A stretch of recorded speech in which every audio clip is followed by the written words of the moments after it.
खर तर जरांगे पाटील खर तर अवकातीवर आलेले आहेत. 130 मतदारसंघामध्ये पाडू, लोळवू, सुपडा साफ करू, बिमोड करू, ही जी भाषा जरांगे पाटलांची होती ती भाषा आज मला वाटते आज ते खरं रियालिटीवर आलेले, अवकातीवर आलेले.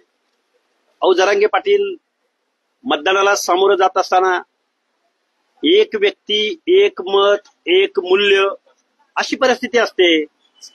एक मराठा, लाख मराठा असं मूल्य नसतं मताचं.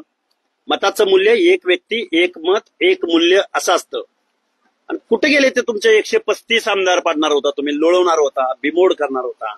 एका हाताच्या बोटावर मोजण्या एवढे तुम्हाला उमेदवार देता येऊ नयेत. आणि जरांगेंना मला वाटतंय बारामतीवरनं शरदचंद्रजी पवारांनी थोडस डाफरलेलं दिसतंय, दम दिलेला दिसतोय, म्हणून आज त्यांची त्रेदा तिरपट उडालेली आहे, गाळण उडालेली आहे. त्यामुळे मला नाही वाटत जरांगे एका हाताच्या बोटावर मोजण्या एवढे सुद्धा उमेदवार देतील असं मला वाटत नाही. तुमची काय भूमिका आहे? तुम्ही काय उमेदवार देणार आहात? काय प्रचार? आमची भूमिका ठरलेली आहे. ज्या माणसांनी जरांगे पाटलांना सपोर्ट केला, जरांगे पाटलांना फ्युएल पासून, माणसांपासून पैसे पुरवले, लेखी पत्र दिली, त्या माणसांना आम्ही ओबीसीच्या आरक्षणासंदर्भात जाब विचारणार आहोत. आणि या प्रश्नाची उत्तरं जे उमेदवार देऊ शकणार नाहीत, जे पक्ष देऊ शकणार नाहीत, त्या माणसांना आम्ही मतदान करायचं नाही हे आम्ही ओबीसीना जाहीररित्या सांगणार आहोत. जरांगे पाटलांना माझं विनंती आहे, जरांगे पाटलांना सल्ला तर देणार नाही कारण ते मानणार नाही. जरांगे पाटील बॉन्ड पेपर कसला घेऊन बसलाय? अरे संविधानाची शपथ घेऊन जे मुख्यमंत्री झाले, मंत्री पदावर गेले, ती माणसं सुद्धा संविधानाची शपथ घेणारी माणसं आपल्या मतावर ठाम राहत नाहीत. तो कुठला बॉन्ड पेपर घेऊन बसलाय? तुम्ही एखादा ताम्रपट नाहीतर शिलालेखावर लिहून घ्या. हे राज्यकर्ती लोक, पुढारी लोक हे कुठल्याच शब्दावर फर्म नसतात, ठाम नसतात. त्यामुळे जरांगे तुम्ही शिलालेखावर लिहून घ्या. मी नेहमी बारामतीच्या नेत्यावरती नेहमी टीका करत आलोय. तुतारीची सुपारी का सुपारी घेऊन तुतारी वाजवणार आहे हे येऊ घातलेल्या कालावधीमध्ये महाराष्ट्राला दिसेल. पण मग तुम्ही म्हणताय की उमेदवार त्यांनी आता जवळपास यादी जाहीर केली मराठवाड्यातल्या सगळ्या जिल्ह्यात, तुमचं काहीच नाही. तुम्ही यादी 5-10 उमेदवाराची सुद्धा नाही. कुठे लाडगा आला रे? आला कुठं लाडगा आलाय? दाखवा ना मला. त्यामुळे जरांगे पाटील हे स्वतः जाळ्यामध्ये फसलेले आहेत आणि जरांगे पाटलाला यातून कोणीही वाचवू शकणार नाही.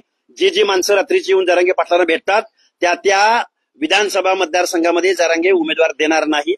बघूया, महाराष्ट्र बघतोय, आम्ही बघतोय. आम्ही आता म्हणतात आम्ही मान ठेवली, मग मान आता घालणार नाहीत, मुस्लिम मतदान देणार नाहीत. त्यासाठी एक वेगळ्या मुरब्बी आणि सर्वसमावेशक भूमिका घेणाऱ्या माणसाची या राजकारणामध्ये लीड करायला कुवत लागते, हैसियत लागते.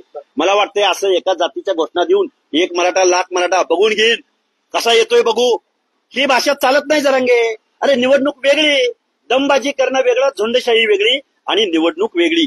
त्यामुळं आम्ही ओबीसी जे उमेदवार, जे पक्ष चौकटीला धक्का लागू देणार नाही अशी भूमिका घेतील त्या माणसांना आम्ही सपोर्ट करू. जी माणसं भूमिका घेणार नाहीत त्या माणसांचा आम्ही पराभूत करू. आणि ही यादी 5-10 लोकांची नाही, आम्ही 101 उमेदवारांची यादी महाराष्ट्रात जाहीर करू. एक दिवस फक्त वेट अँड वॉच, एक दिवस. कारण आमच्याही एका मतदारसंघात ओबीसीनी 4-4, 5-5 ओबीसीनी अर्ज भरलेले आहेत. प्रश्न ना जरांगेनं तुम्हाला तो सेमच विचारावा वाटतो. उद्या 4 तारीख आहे, फॉर्म मागे घ्यायचा अखेरचा दिवस, तुम्ही म्हणताय की यादी आता कसं करणार? काय असतं, 3 वाजेपर्यंत एका मतदारसंघात 3-3, 4-4 लोकांना सबस्टिट्यूट म्हणून अर्ज भरायला लावलेले आहेत. त्यामुळे उद्या जसे अर्ज मागे घेतले जातील आणि एका उमेदवारावरती एकमत होईल. म्हणून उद्या नंतरच ती अधिकृत यादी तुमच्या समोर येईल. पण माझं तुम्हाला सांगणं आहे की जरांगे पाटलांनी जे उमेदवार देणार आहेत, जे आता त्यांनी नावं घेतलेली आहेत, तिथले उमेदवार त्यांना येऊन भेटले नाहीत, रात्रीचे भेटले नाहीत. म्हणून जरांगे त्या मतदारसंघाची नावं घेऊन मोकळे झालेले आहेत. मला वाटतं तिथं सुद्धा त्यांना उमेदवार भेटणार नाहीत. आणि जरी भेटले तर ते एकदम तकलादू, कुणाच्या तरी पाडण्यासाठी आणि कुणाला तरी निवडून आणण्यासाठी आणि बारामतीच्या सांगण्यावर नाचतील. यापेक्षा जरांगेंच्या या उमेदवारामध्ये कुठलीही ताकद नाही, ना कुठलीही एक मतांना, सामान्य माणसाला अपील करणारी भाषा नाही. जरांगे मॅनेज झालेत का? जरांगे मॅनेज झाले अशी टीका करतात. जरांगे बारामतीला मॅनेज आहेत. महाविकास आघाडीचं काम लोकसभेमध्ये त्यांनी केलेलं आहे. ओबीसीच्या नेतृत्वाला पाडलेलं आहे. ओबीसीच्या माणसांना टार्गेट करून यांच्या 7 पिढ्या राजकारणात आल्या नाही पाहिजेत अशा पद्धतीचा यांचा पराभव करा हे जरांगे बोललेले आहेत. महाराष्ट्रानं पाहिलेलं आहे. त्यामुळे परत एकदा सांगतो, जरांगे हे तुतारीची सुपारी घेऊन काम करतायत. जी माणसं भेटली त्यांच्या विरोधात उमेदवार देणार नाहीत, हे मी महाराष्ट्राला सांगतोय आणि ओबीसी बांधवांनाही सांगेन. जर अशा प्रवृत्तीची माणसं निवडून आली तर 2024 नंतर महाराष्ट्रामधलं ओबीसीचं आरक्षण संपलेलं असेल. केवळ जे म्हणून उमेदवार भेटलेत, आम्ही कुठल्याही उमेदवाराला एक्सक्यूज करत नाही आहोत, आम्ही कुठल्याही पक्षाची बाजू घेत नाही आहोत.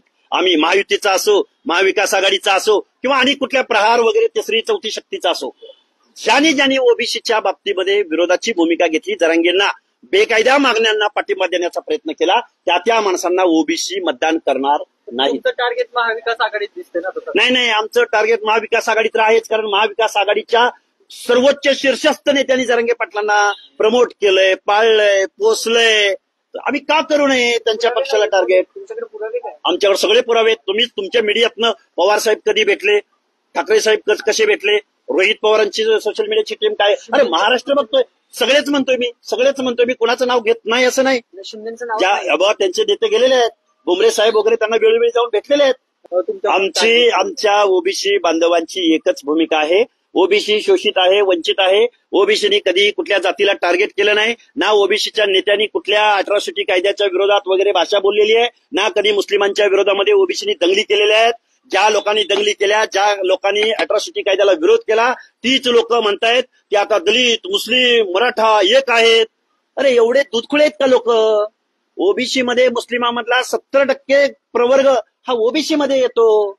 कसा जाईल जरांगेंच्या मागं? जे जरांगे ओबीसीची आरक्षणाची चौकट उद्ध्वस्त करायला चाललेले आहेत, त्यांच्या पाठीशी दलित आणि मुस्लिम कसे जातील? त्यामुळं कोण आहेत ते मौलाना? ते काय मुस्लिम समाजाचे नेते आहेत का? ते काय कुठल्या चळवळीचे नेते आहेत का? हो, मुस्लिम समाजामधले ओबीसीच्या अनेक GR काढण्यासाठी शब्बीर भाई अन्सारी आहेत, की ज्यांनी संविधानिक काम केलंय, ज्यांनी मुस्लिमांमधल्या 60% लोकांना सामाजिक न्याय मिळवून देण्याचं काम केलंय. त्यांनी जर प्रतिक्रिया व्यक्त केली असती तर मी निश्चित त्याच्यावर प्रतिक्रिया दिली असती, कारण शब्बीर भाई अन्सारींचा शब्द मुस्लिमांमधले ओबीसी पाळतील. दलित बांधवा, दलित चळवळ ही तर मुवमेंट आहे, त्यामुळे त्यांना माहिती आहे मराठवाडा विद्यापीठाच्या नामांतरणाच्या वेळी काय झालं, आणि मराठवाड्यातल्या लोकांच्या, दलितांच्या जखमा आजही भरून निघालेल्या नाहीत. विशाळगडाचं प्रकरण मुस्लिमांनी आजही विसरलेलं नाही. त्यामुळे जरांगे काय बोलतायत हे मला वाटतंय आजचा आणि उद्याचा दिवस. उद्यानंतर जरांगे नावाचं वटवाघूळ ज्या महाराष्ट्राच्या मानगुटीवर बसलेलं आहे, ते उद्या 3 वाजल्यानंतर ते इतिहास जमा झालेला असेल.